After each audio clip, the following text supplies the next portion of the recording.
Hey everybody, we are live. It's MoJOE Studio. I'm Joe McCarthy with my good friend Rick Olson, my partner in crime. We're missing one of our team, Jon Weirauch, tonight, and our prayers are with him as he's in the hospital with his mother-in-law. But we are so excited and privileged and honored tonight to be able to interview and just have stories told by Karen Church, the CEO of ELGA Credit Union in Michigan. So hello, Karen, and welcome to our broadcast. Well, hello. It's so nice to be here with you. All right. Let me give a little background on our friend Karen. I have known her for many years. I figured it up. I've made over 40 trips to Flint, Michigan, to be with Karen and her team. I just adore her credit union, her people. They're fantastic. And little background on her. You talk about staying power. This gal has staying power. She first started working for the credit union as a co-op student in 1974. All right. So were you a senior in high school at that time, Karen? I was a senior in high school, and I had a best friend whose father ran this credit union, and he got to know me through our friendship, and he asked if I wanted to come and work during the school year. So I went to the business teacher and I said, Mrs. Smith, do you think that I could work a co-op program? And she said, no, we don't have a co-op program. I said, why not? Let's get one started. And we started a co-op program, which still runs today. I had the opportunity to work with the credit union my senior year in high school. It was just delightful. You did so many different things back then. It wasn't just one function. You did everything that they needed done. I had a few years break before I came back to the credit union full time. So I say I have 45 years if you let me include that co-op year. We do. Absolutely. We do. We'll give you full permission. So if there's no Karen Church, there might not have ever been a co-op program. Not at Lakeville High School. That's outstanding. You set something in motion. I love that. And way to have a dream and make it happen and overcome any hurdles or obstacles. That's great. 1978 is when you started full-time at the credit union. And then it's been continuous ever since, right? It sure has. It's been continuous ever since. I come back from a honeymoon and they needed someone, and was I interested? And boy, was I interested, because I did not have a position at that time. Okay. My office I was working for had moved to Washington, D.C. So I was just waiting for the opportunity to find good employment. And I think it was definitely, a God-driven thing. It just worked out so well for me. So I celebrate both anniversaries, wedding and ELGAversary, all the same. Oh, that's great. I love that. Yeah. And I like that too. And I just want to brag about her hubby, Dwayne. Dwayne's become one of my dear friends. I think the world of him. He's just a great guy. And I wish I could have seen him in high school. I wish I could have seen this couple in high school. Karen's the cheerleader. Dwayne is the football star. Wow. They were the people on campus. And if you look at him today, you'd say, yep, Karen can still be a cheerleader. Whatever she's got to do, she could pull that off. And Dwayne looks like he could definitely run you over with a football in his hands. So they're just a terrific couple. So started working there full time in 78, and then in 1993 named the CEO of the credit union, and has done that continuously until this very day, and is still going to be with us a little longer, although retirement is in sight. And we're gonna tie another program into that whole retirement succession thing, because that's an amazing story too. But let's go back to 93. What did it feel like when they came your way and said, we want you to be the CEO of our credit union? Well, it was something that I wasn't really fully prepared for. My boss was one that mentored without really giving you the reasons you were doing certain things. Yeah. And it wasn't until a year before he was ready to retire that he let me know that he had decided that he was going to recommend that I be the next, at that time we called it the general manager. Yeah. And obviously there was a mixed feeling amongst the board members. Some felt that we should be doing a whole national search for the right person. And the other half believed that Chuck was right. He had the best intuition and the knowledge about how I worked and what I could do. And so they supported Chuck. I'm happy to report that side won over on the world, or I shouldn't say world, but the national search. And I really did take them by surprise, I must say. The last few years of Chuck's employment, everything I would take to him, he'd say, "Oh, wait till you're running it. Wait till you're running it." So I literally kept a legal pad, and every idea that we had, we'd write down on this legal pad. So when I took over, I hit the board by storm. They really didn't know what to think. I assured them that I wouldn't bring anything to them that wasn't good for the employees, the members, and the credit union's bottom line, so to speak. Mm-hmm. And so it was hard for them to argue anything we brought to them. And they've been a great supportive board throughout my tenure here. So it's been a wonderful experience for sure. So Karen, to back up to this promotion where there's a split, right? There's 50% or so think that you need a national search, 50% are saying, let's go with Chuck's recommendation. Now, I know from my own experience and from things that I've read, that can be a point of contention going forward if something goes haywire, if your leadership is questioned and people are saying, well, I told you so, we should have done the national search back then because maybe we would have found somebody else. How has that played out for you? Have you found that still to be to your advantage, or would you have done it differently now that you have hindsight? No, and I will say we did lose a couple of the board members early on. They were just certain that we had made a big mistake. And later in my career as the CEO, they reached out to me and they said, we're so sorry that we didn't believe that you were the right person, because you were definitely the right person for this credit union. Mm-hmm. It's amazing, the growth that you're seeing. And we built a new headquarters at the time. We needed a new main branch so badly. And we were able to do it in 4 years when the forecast looked like 5 years. So things were really looking good for the credit union. And they realized that Chuck did know a little more than what they thought he may have. So no, I would not change anything. I definitely had to prove myself, rightly so. Right. And, as Rick said, I'm still a cheerleader and I can do a pretty good rah-rah in the boardroom. And so I didn't let things get me down or get them down. I, like I said, took things to them that we had really vetted out to make sure that it was a good decision for them to make their approval. We've had a few that weren't so great, but that's okay. By the time that happened, they trusted, they were okay with calculated risk, and they've always supported me, even when the decision wasn't the best that I could have made. That's great. And also, 1993, you're promoted CEO as a female. Yes. And has that been an issue at any level? And if so, how have you handled that? Well, the only issue was in 93, there were not many female CEOs. So when I would attend a conference or go to a class, it was dominantly male. And I could let myself feel intimidated. I had to really straighten my thinking out. And it's hard for me to keep my mouth quiet when I have something to say. And so I would obviously speak out and they'd look at me like, what? What is she saying? But that's okay. They learned a lot from me, I'm sure. And I learned a lot from them throughout the years. I have some wonderful friends that I met early on that we've been able to share ideas and learn from each other. So it could have been quite intimidating. I worked hard not to let that happen. And I went at every opportunity to meet anyone that I could meet. Funny story. Before Chuck retired, he said, now, Karen, you're going to have to learn how to golf. I said, golf? I'm a bowler. And he goes, no. You've got to learn the game of golf. And I'm like, you never did.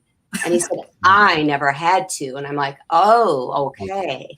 So I should have learned the game of golf because there's a lot that goes on the golf course. And I'm so bad. But you know what? It's a beautiful game, a nice day typically, and great friends are made on the golf course. So I have golfed, although I don't think it would count in Rick's book as I'm just sorry that of all the times we've been together, of all the one-on-ones we've had, lunches that we've shared, I'm sorry that we haven't been out on the golf course. And I overlooked something here. Maybe we should have been spending a little time there, but never too late. It's never too late to set a tee time. I know I need a golfer on July 14th. So Right. put that down in your book. let Fly me me see out. what let me see what I can do. I got a call today at about 3:30 asking me if I could play in a tournament tomorrow. And You're I off. can because of the mess up in my schedule. It's going to work out perfectly. So yes, I will be playing Perfect. in the tournament tomorrow. So Joe, you know that I have a strong tie with the credit union movement. Yes. I've spoken credit unions in 46 different states. And Karen is loved across the country by our movement. She has fans from East Coast to West Coast, people who admire her, men and women who admire her. But I would say she's been a particularly strong role model for all women in the movement. She's mentored many. She's encouraged many. She's given freely to them. And so, Karen, you were cutting edge in a lot of ways, but you've certainly helped and given courage to lots of women to step up to bat as well. So God bless you and thank you for all that you've done there. I appreciate that. I hope I have helped others lead the way and realizing that anything is possible. And if you want it, and if you're ready to step up and be a leader, it does not matter if you're male or female. That's right. So where would you say that mentality, that mindset, that inner strength comes from, Karen? Because there are many who may have had that same opportunity and for whatever myriad of reasons, either let it pass by or took it and then crumbled under the pressure. So where would you give credit to this internal strength and courage that you have shown along the way? Well, I have to say that I trust in the Lord with all my heart. And when I feel like I'm being called to an area, then I don't worry because I know that it will take care of itself. And of course, I had some great role models growing up, some of the teachers and the sisters in the school, and my mother was a strong force, and my dad a hard worker. And again, he didn't recognize whether you were male or female. He just expected that everyone work hard, and he really set some great roles for us growing up. I was never afraid to lead. And I think that's the first thing you have to do. I want to say, just kind of get over yourself, because there's going to be things that are going to happen. But if you have the desire, you will find a way to do what you're supposed to do and take the help of everyone around you, which I think is a really hard lesson for everybody. And I think a lot of times women especially are nervous or afraid to say, I need the help of everyone around me, because we tend to think that we can do everything and we can't. Yeah. So I think that it's come from a lifetime of leadership. I'm the oldest of 7. And so I had a lot of leadership experience growing up as the second mom, so to speak. And I think that just carries through forever. If once you've experienced it and you enjoy it, it's something you always want to do. Fantastic. One of the terrific principles that John Maxwell talks about in his leadership writings is the idea of heart. And he puts it this way: you have to touch a person's heart before you touch their head. And Karen, you exemplify that so well. I've been at your place so many times. I've seen you sing, I've seen you dance, I've seen you lead cheers, I've seen you lead parades around the building. I mean, you're just a lot of energy, you're a lot of fun, and you're a lot of heart.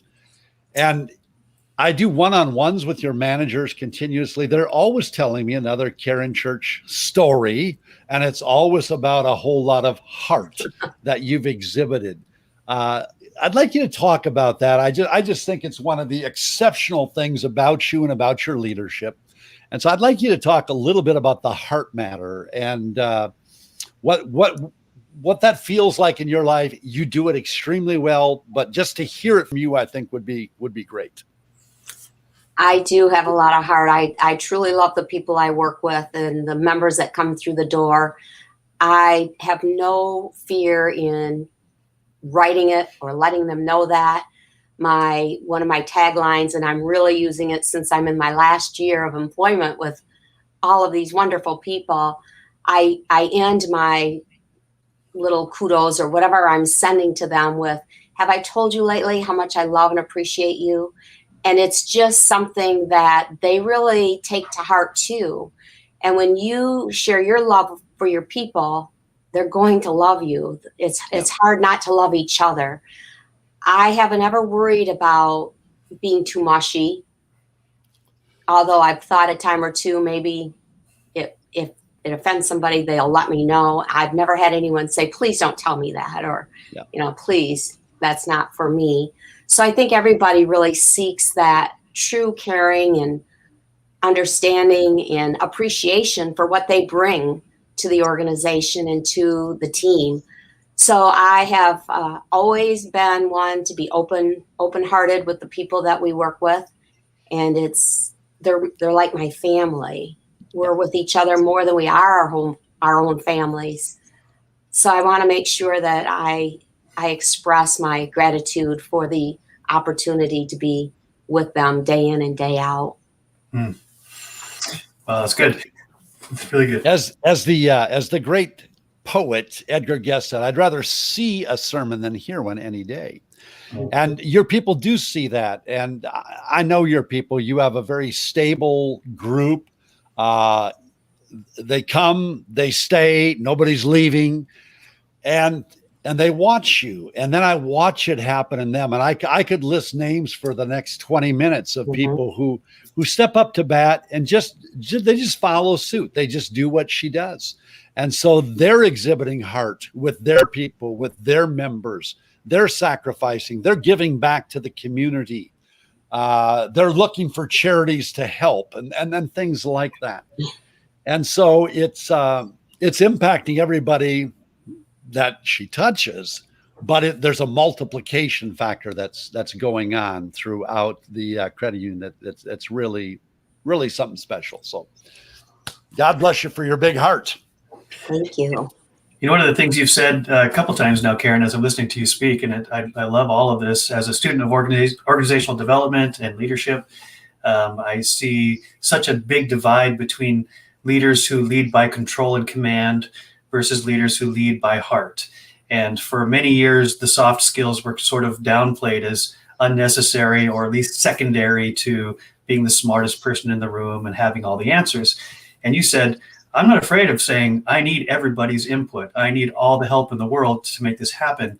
And it's amazing how being vulnerable, in a sense, and transparent creates a lack of fear, when I think intuitively we think, if I show any weakness, that I'm going to get run over, I'm going to get looked over, I'm going to get fired, I'm going to get, people won't respect me.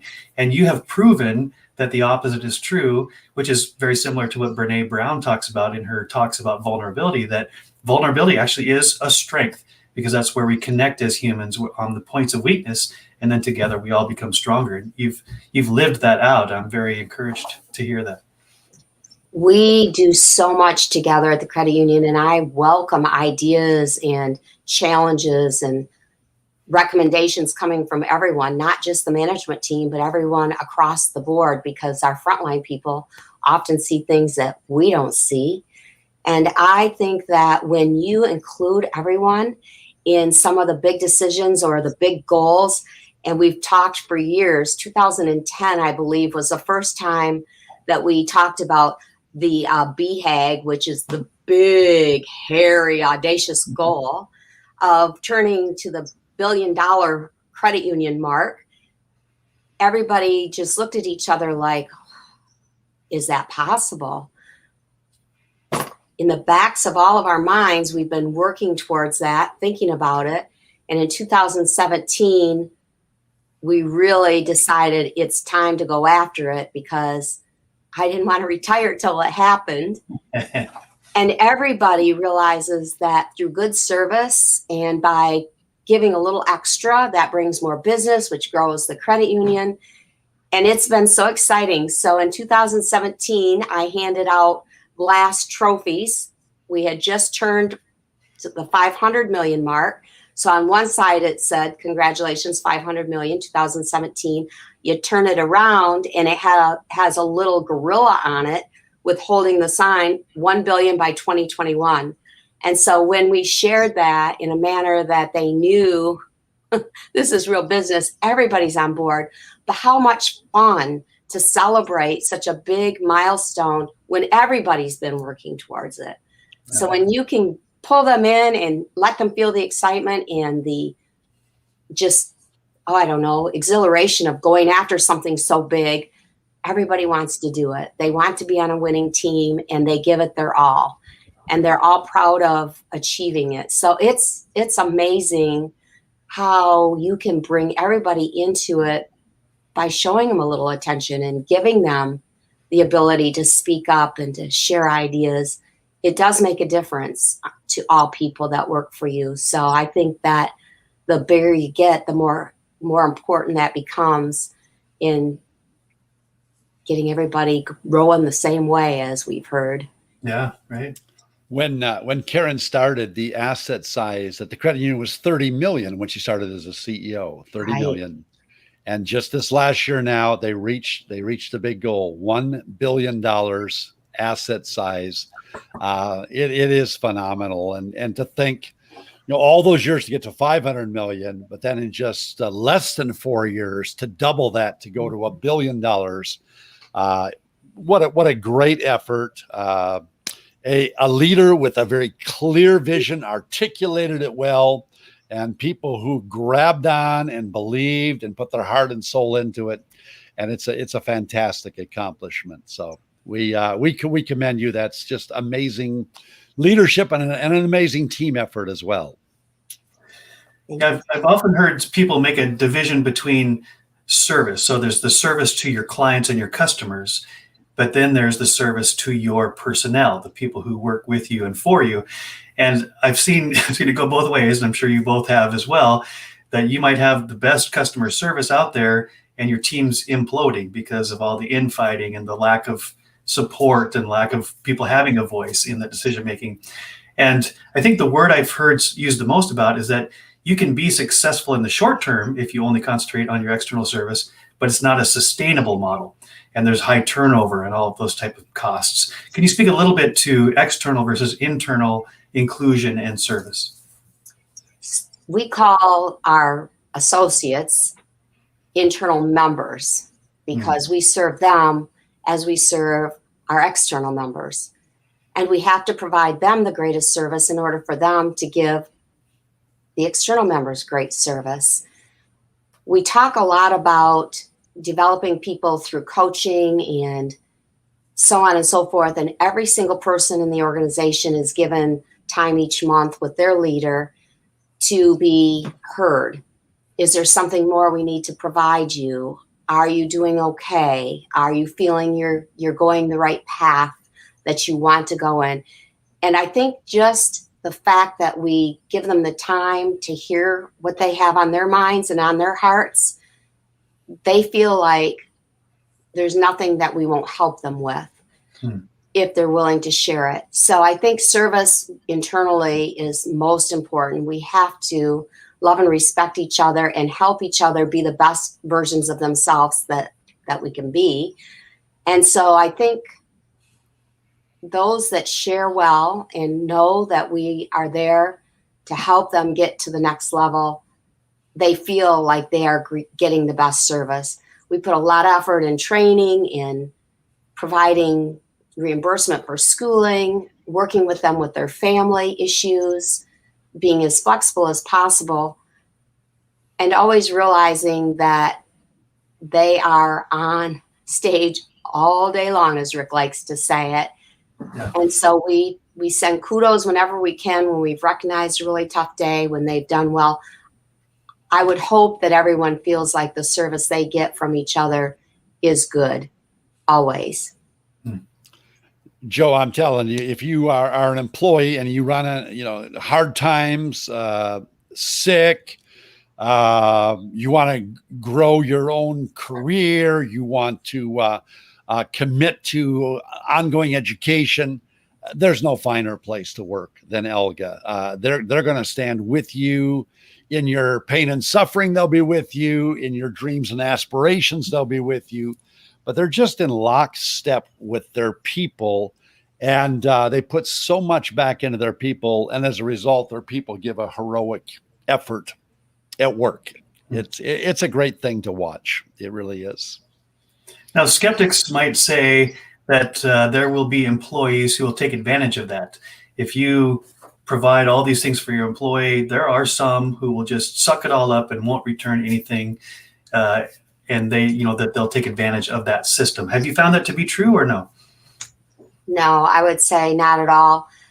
There are times that you get frustrated because you don't have the people coming as quickly as you would think they should to be of help. But no, our team is there. And like Rick said, they always shine when somebody is in need. They'll help each other. If we have a call from the community that we need to help with something, they're all on board and taking part in that.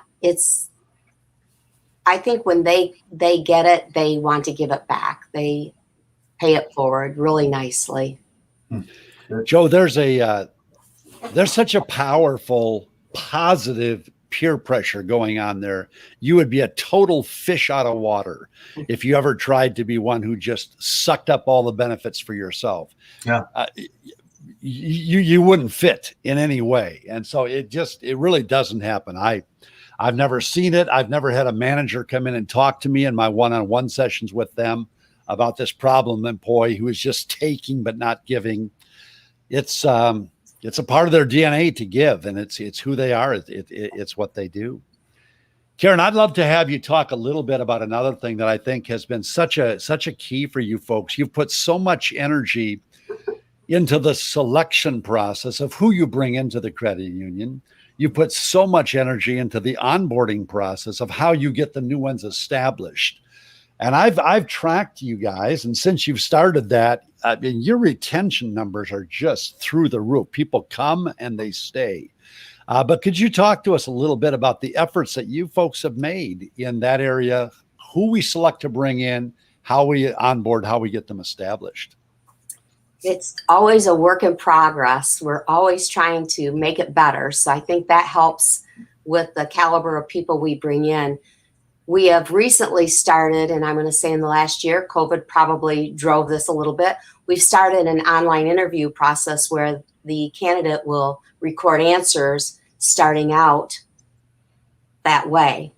We then have a team that reviews those recorded answers and says, they really have a presence. They really look like people that want to serve people. And then they're brought in for an interview. And again, the team meets with them. They all keep separate scorecards to pick up on how they're going to respond to certain circumstances, how they're going to take coaching, so on and so forth. And they decide together, a team of no less than 3. And they all have to agree that this person will definitely do what we need them to in providing exceptional service to members and always wanting to be a lifelong learner. That's another quality that we look for. And then once that decision is made, the offer is made, the person is invited into the office or branch that they're going to be assigned to, and they meet their team so they feel welcome before they ever start. And then they go through an onboarding process, which has changed over and over again, trying to find the right mix. Right now, we're bringing them to a classroom setting, and I'm so excited to say that we had our first in-person onboarding session week just this past week. They've been virtual, which are so challenging to connect virtually. And then we introduce them to a lot of people sharing a lot of information. I get to share the ELGA history, which is so much fun, with pictures and stories and so on and so forth. And we really work hard to make them feel like a part of the ELGA family right out of the gate, so they know that we're more than just a place to work. We're a place that you're going to be cared for as a part of the family. You're a team member that makes a difference.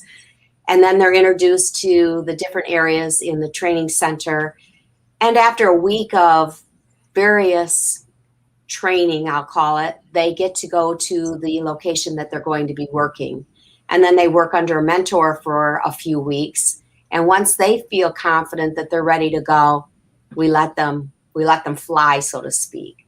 And so it does work out well. We've had some great hires this past year when it's been very difficult to find people. We've been able to employ, I would say, about a dozen, maybe even 15, which is terrific in my mind because it's not been easy to find good candidates. And it's been really difficult when it's all virtual and through telephone calls and so on and so forth that we find these good people. I think our team works really hard. Our training department works really hard to make it a great experience. And our hiring team has done a phenomenal job in coming up with those behavioral type questions to understand how they will work under circumstances that they may or may not have experienced in their past. That's good. In essence, the answer to this question was the answer to my last question. How do you find people that don't take advantage of the system? Well, you did it all in the screening process, in the hiring process, right, and the onboarding process. By the time they get through all that, they're not going to be the kind of person that's going to take advantage of the system anyway. I don't think they will. Yeah. I want to talk a little bit about the daily lineup. It's something that you've started a long time ago. It sets the tone for every day. Tell us about that, why you do it, how you think it's impacted your team. Well, I can't remember how many years we've been doing it, but I know it was right after we sent the first team to your school at the Ritz. Outstanding, or the world's greatest customer service or member experience, whatever the title was. World Class Service Leadership Institute. Thank you, Rick. World Class. It was awesome. At the Ritz-Carlton, yes. I know that it was awesome. And our team came back super excited about what they had learned at the Ritz, that they do this daily lineup thing and they have a pocket guide that they share.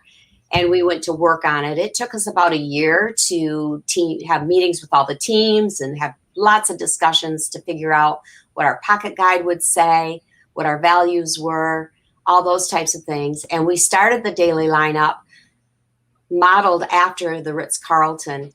We share what our biggest goal is, and it's always, what have we done in lending? How many loans did we put out the day before? And it's very exciting. We share what's going on in the credit union. We have a daily value that we focus on that day, so we talk about that. And then we share woohoos, we call them. And those are member testimonials or great things people did, or the ELGAversary of the associate, or birthdays. And yes, I sing for birthdays and I sing for ELGAversaries as well. She called and sang for me the other day. Yes. Yes. And if you could take it, you laugh because my singing is not the greatest, but that's okay. It's beautiful. It's meant to put a smile on one's face. Right. That it does. Pre-COVID, we did these lineups in person where we literally find a space and we line up. So in the administration office, we have a big long hallway and everybody comes out of their offices and lined up in the hallway. And I loved those mornings because you could just feel the energy from each other. So even if you walked in a little sluggish, you walked back out feeling the energy of others.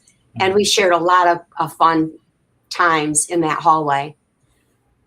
After COVID hit, we decided, why don't we do a live recording each day? And so you can dial in live or you can listen to the recording later. And myself or Terry Katzer will record these lineups. And it's been a little bit of a challenge to make them as fun as when you're in person, but they're really effective. And I think people enjoy being in the know, so to speak, of all that's happening within the credit union that could affect them or give them an opportunity to participate. It's been a great addition. I know we've been doing it for at least, I want to say 15 years. Is that possible? It is possible because I did the Ritz-Carlton program for 17 years. And it's very possible that it could be 15 years that you've done that. It's been a long time. And I'll tell my listening friends out there, I have seen this. I've been a part of them as they've done them there, and they're just a fabulous way to start the day. But just know that the Ritz-Carlton starts every day that way. Nordstrom starts every day that way. It's a stand-up meeting. It's not long. It's 10, 12 minutes, but we hit a few highlights. There's a couple of great stories that are told. We refer back to our core values, and it just keeps the culture alive within the organization. It's never something that it fades. It never is just a statement on a wall. It's living, it's breathing, it's active. It's morning by morning. So I do love the way you start your mornings. I do. And I have to say, I shared a testimonial yesterday, and I practiced it before I went live. But in the live, I got halfway through and I got so choked up because it was a beautiful story of how a credit solutions agent affected a woman starting 4 years ago. And our agent walked with her that whole 4 years through very difficult times when she sometimes gave up hope. And our agent brought that hope back to her and made such a difference in her life. And she was writing because she was paying off her home that she thought she might not even be able to keep 4 years ago. And she wanted our agent to know first, before anybody else, that she was celebrating this great moment. And my ELGA family has come to know that sometimes things touch my heart and I get a little choked up, and they're okay with that. It's just how it rolls. When you share those great stories, it really touches your heart in what it is we're doing day in and day out. And sometimes you don't know how you've touched somebody, and when they let you know that, it's pretty heartwarming. Yeah. I love how this flies in the face of the need to know culture, right? There's so many places that you can work where you're only told as much as you need to know to do your job, as opposed to the word you used is inclusion. In fact, inclusion is kind of a theme of everything you've talked about so far.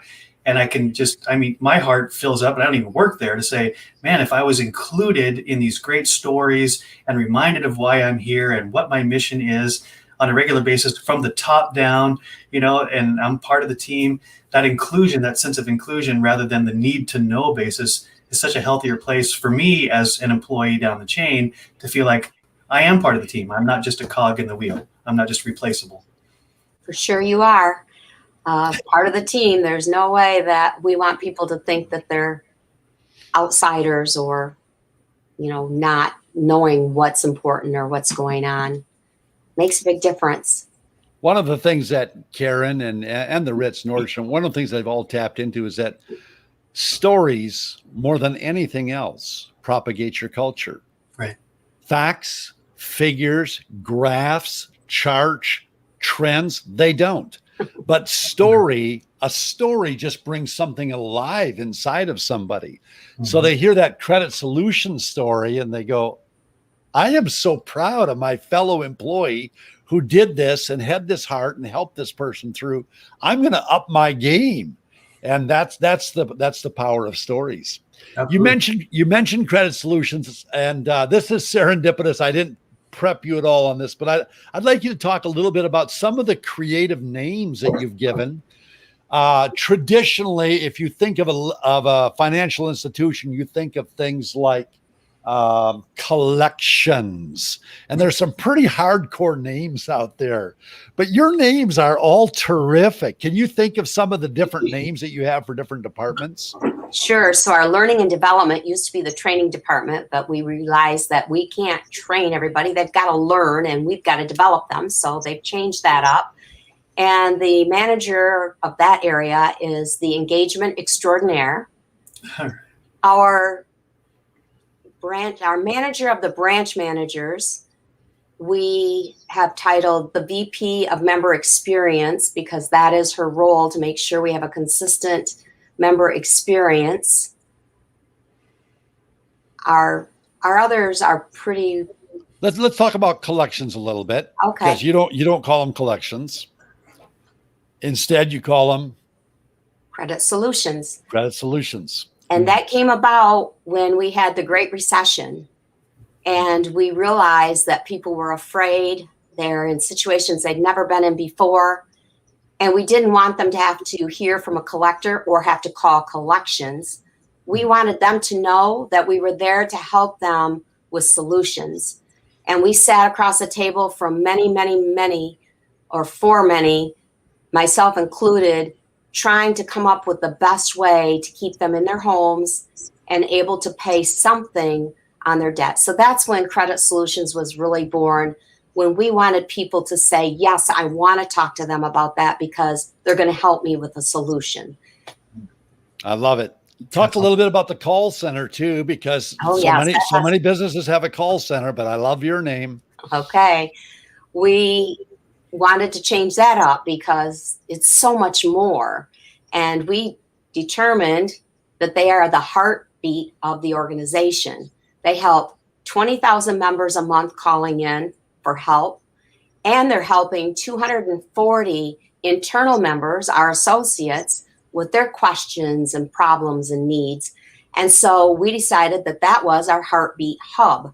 They're in the center and they're the heartbeat of the organization because they give blood and life to everyone who's calling in for help. Love it. Great. So, Joe, you ready to leave California and head out to Michigan? Oh, I was ready 25 years ago, but here I am. Karen, let's talk a little bit about the community. You folks have left a just such a great imprint on the community where you live, where you serve.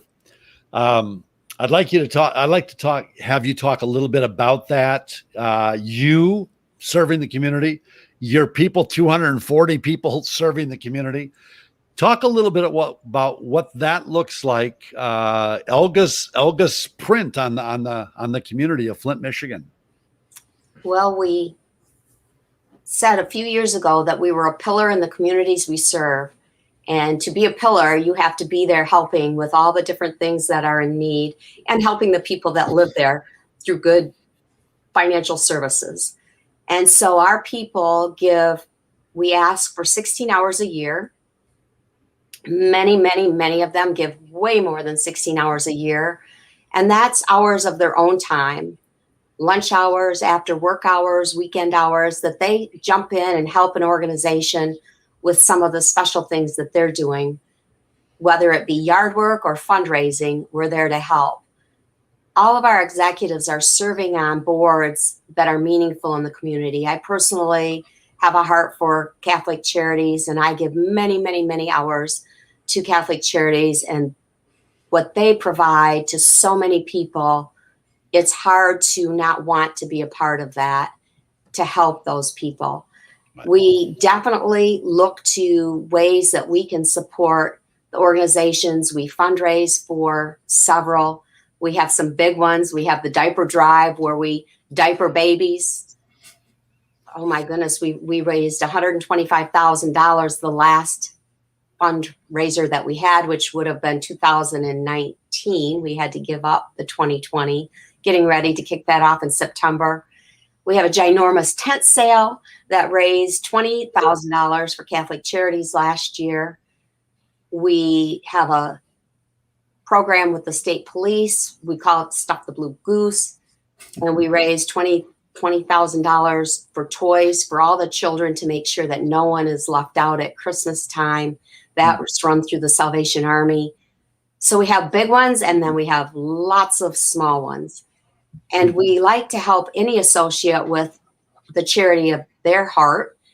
And so we will put that on the board and ask for volunteers and do things to support them and their favorite charities. We also like to be present in all the parades, which are back in session. So nice to be able to greet the community through those. So just a lot of things that we do to make sure that the communities we serve know that we want to be a part of the community. And we're well known for that. We're called for everything that's going on because they know that we have a big heart and we want to be a part of something bigger than ELGA Credit Union. It's really grown over the years. Well, before I get to my follow-up question to what you just said, I have to say that my connection with you just grew by exponentially, because when I was born, I was put up for adoption. And the agency that facilitated that was Catholic Charities.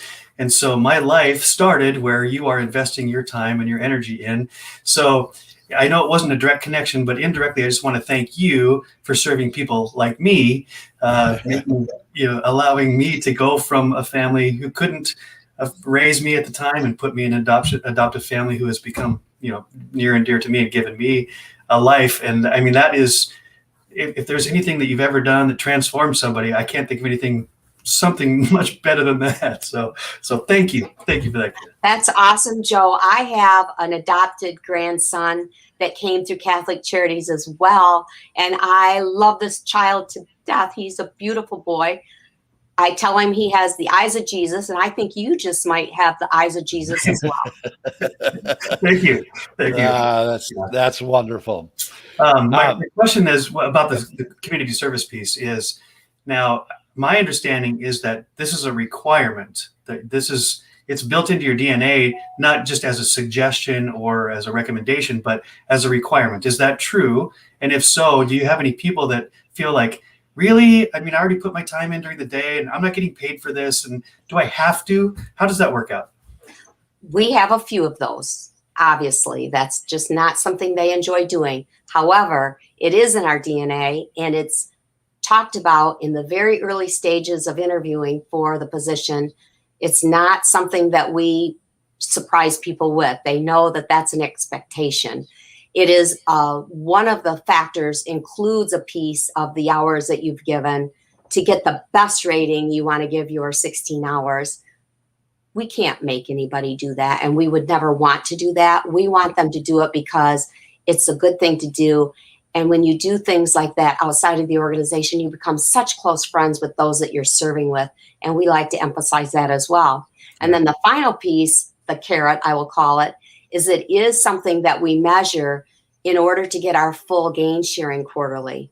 And so if we haven't met our collective hours, then we have a reduction in that gain sharing that's going to be paid out. Nobody wants that to happen. Right. Obviously, the people that enjoy doing it most, like I said, we've had people give 175 hours a year because that's just what they love to do. And once you feel so good about helping others, I think you want to do more of that. Yeah. And so it's not something that we, beat people up. We definitely don't give them the highest grade in the factor that includes the community service. And they all know that it does affect the gain sharing payout when that time comes. Now, some people would ask a motivation question here, so I'll ask it. Serving the community can be considered a marketing gimmick is the wrong word, but a marketing ploy, because you want to be seen, you want to be out there so that they'll think of you first when it's time for their credit solutions, right? Or their loans or whatever they need from the credit union. Or you can look at it like my motivation is to serve you because that's the right thing to do. And knowing that when I plant those seeds, they will come back to me as well. So how do you differentiate that? How do you lead that as the CEO, the motivation piece for community service?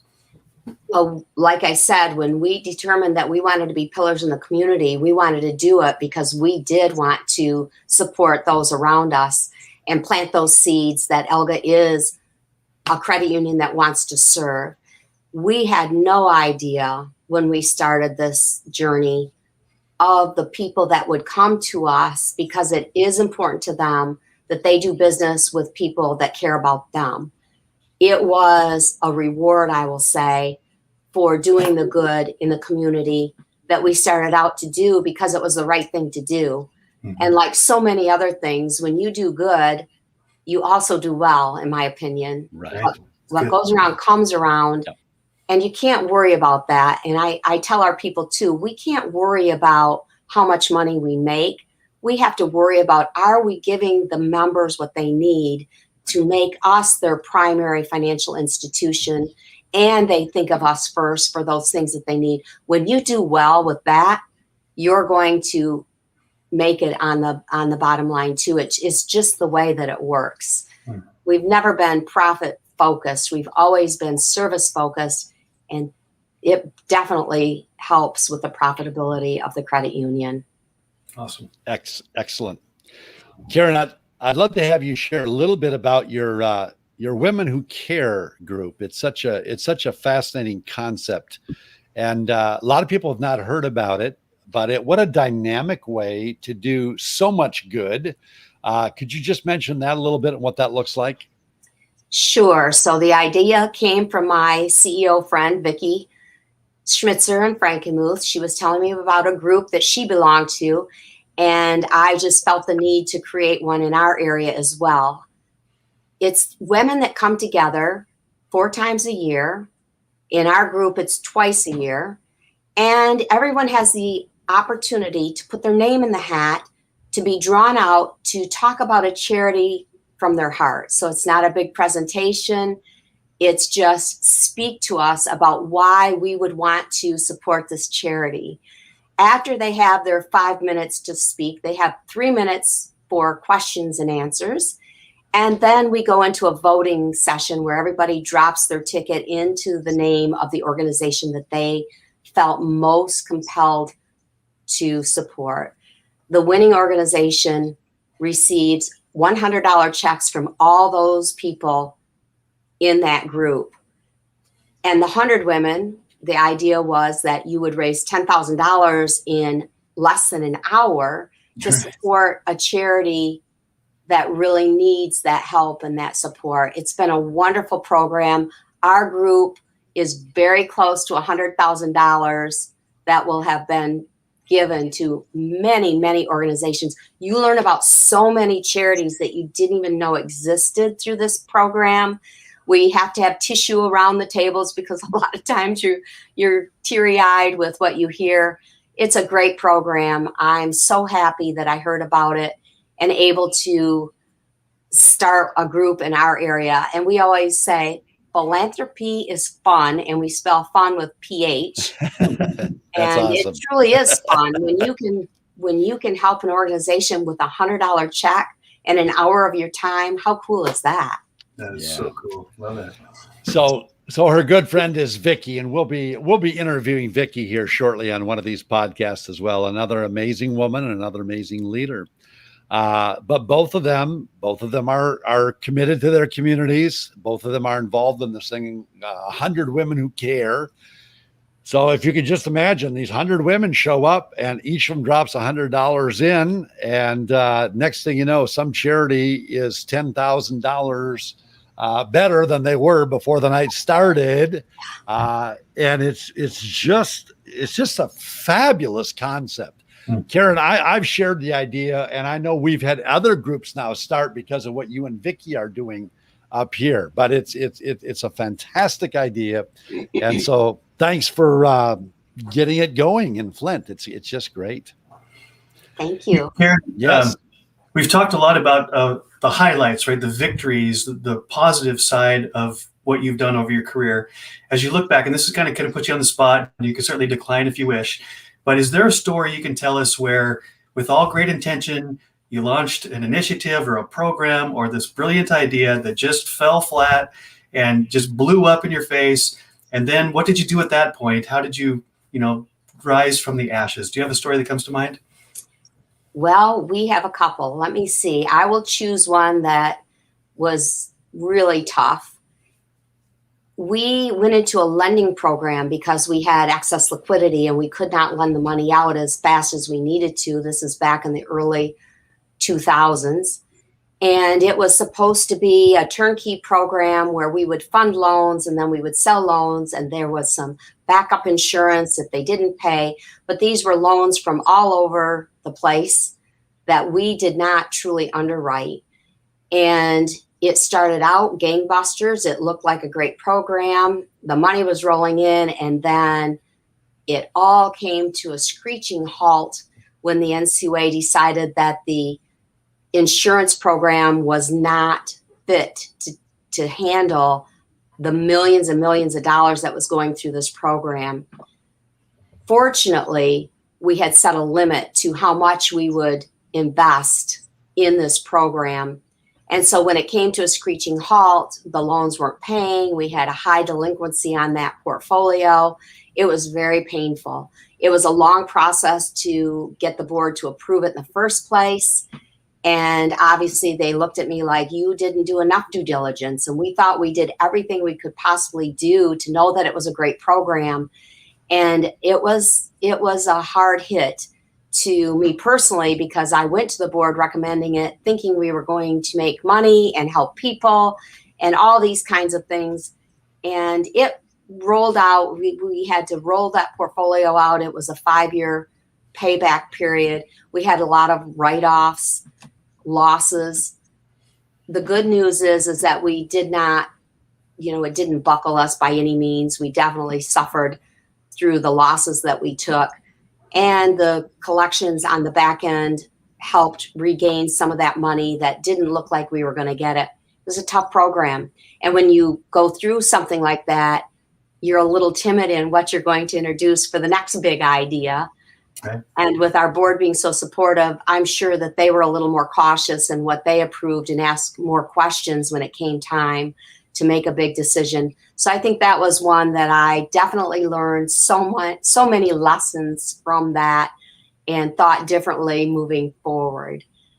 And would you say there's, in any respect in that particular scenario, that you came out on the other end stronger than you went in? Was there any benefit in there that made you stronger?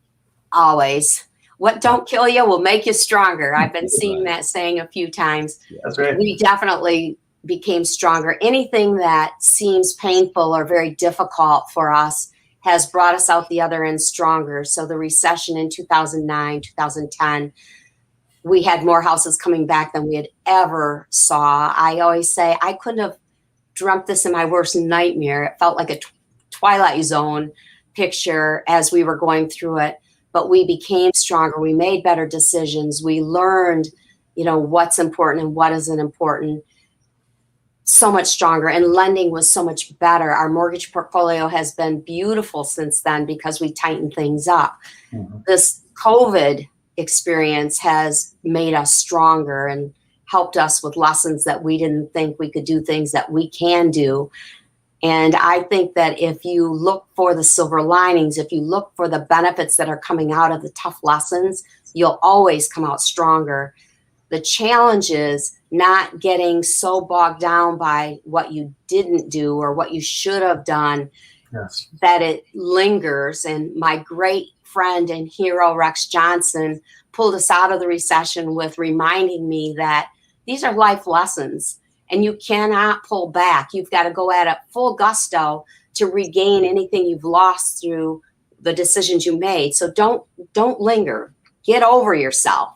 Mm. And you definitely have to do that now and again in order to make the next move to get back on track and be better, stronger than you were before. That's good.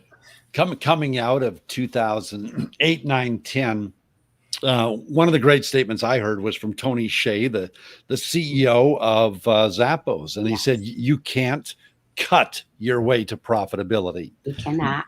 You can't go in the bunker. You can't play defense and all of a sudden become this growing thing. You have to go on the offense. Yes. And so we need words like that and encouragement like that. Defense is not going to win by itself. You have to go on the offense. Yeah. I agree. Well, Joe and Karen, this is painful, but my friends, we do need to wrap things up here. Just before we leave, I just want to read a couple more things about our friend Karen Church here tonight. 1918. Or 1918. I don't think you're that old, Rick. I don't think so. I'm going to talk about her grandparents now. No, in 2018, Karen was inducted into the Genesee County Women's Hall of Fame. That was presented by the Zonta Club of Flint. In 2016, the Michigan Credit Union of the Year. And Michigan is an unbelievable credit union state. So many great credit unions all across that state, but they received the award for the large asset size credit union of the year in 2016. She's the past president of the Flint chapter of credit unions. She is was the chairman of the Michigan Credit Union League, has been a board member on the league since 2009. Community Foundation of Flint Women and Girls Advisory Council, St. Francis Xavier Church Finance Committee Chairperson, Catholic Charities, 2 different counties, board of directors, one committed person on every level. And I live by a motto, giving is living. And Karen, you exemplify that as well as any person I know. And so God bless you. Your life of giving has made a difference in so many lives. And we just salute you tonight. It's been an absolute joy to spend this time with you. Thank you so much, Rick. It's been a pleasure. And Karen, I also want to say that as a student of organizational development who believes in the principles that I talk about regularly, it's so encouraging to see that there are real life examples, and your leadership and your credit union prove that these principles are true, that they work, that they're actually work to your advantage, right? Not to your disadvantage. So I'm very encouraged by that. And I can't wait to share your story with many other organizations that I come in contact with. And I would also like our listeners to know, and I'm going to kind of let the cat out of the bag a little bit here. As Karen said, she's heading towards retirement. And so we are going to bring her back on with her successor and talk about transitions, because this is really important for all that you've built and all that you've poured your life into this organization. What happens next really matters to you, right? You're not ready to walk away and say, okay, it's somebody else's show. And so I can't wait to hear, and I want the listeners to hear, what's a healthy way to make that transition and prepare someone to inherit what you've created, but also give them the freedom then to shape it with their own leadership style. So I look forward to that as well. So on behalf of Joe McCarthy, Rick Olson, and our guest, Karen Church, thanks for tuning in today. We realize that time is a non-renewable resource, precious. And so if you've spent an hour with us, that means you spent an hour not doing something else. And we hope, we pray that what you have heard here will enhance your life, enhance your leadership, enhance your organization, and really set you up to have a greater impact in the world around you. So on behalf of Joe, Karen, and Rick, thanks for tuning in. We look forward to you next time. God bless you all. Thank you. Thank you, everyone. Good night. Good night.